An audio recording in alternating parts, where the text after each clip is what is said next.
Peace, y'all. It's your boy Johnny Fastlane here with allhiphop.com. So, Bow Wow says that he hasn't worked with Jermaine Dupri for years and that they have zero chemistry.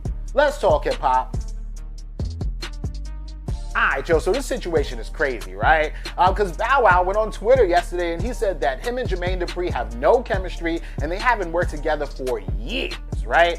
So this whole situation came from the fact that, Twitter gets into debates at times, so they just were kind of talking about Bow Wow's catalog, right? And basically, Twitter came to the conclusion that Jermaine Dupri and Bow Wow together are like Michael Jordan and Scottie Pippen, right? That as long as Jermaine Dupri is producing what Bow Wow is putting out, that's going to be some of Bow Wow's best work, right? So Bow Wow jumped into the conversation himself. Even though the fans felt that way, he says, yo, all them albums that I dropped in the early 2000s were mid, right? He says that I don't feel them, I don't like them, and they don't really got my favorite songs on there at all, right? Then he started talking about Snoop Dogg, and he said that if it wasn't for Snoop, nobody would know who he is at all, right? And y'all know the whole situation. Bow Wow got his name from Snoop Doggy Dogg. Of course, he called him Little Bow Wow because Bow Wow was supposed to be Snoop Dogg's young rapper, right? It's just that back in the 90s, Snoop Dogg didn't really know what to do with Lil Bow Wow, and Bow Wow was like 5 years old, so he introduced him to Jermaine Dupri, and Jermaine Dupri is the one who actually signed Lil Bow Wow to So Def, right?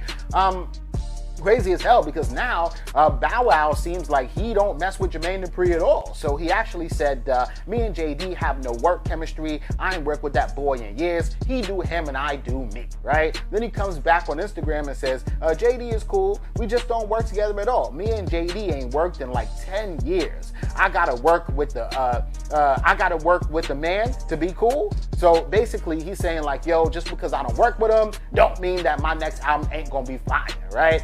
He actually said earlier, like a couple of days ago, that he wanted Snoop Dogg to executively produce his new album because he wants things to just come full circle, right? And this is part of that. So I guess the album should be kind of dope if it has Snoop Dogg's influences. But y'all let me know what y'all think about this in the comments.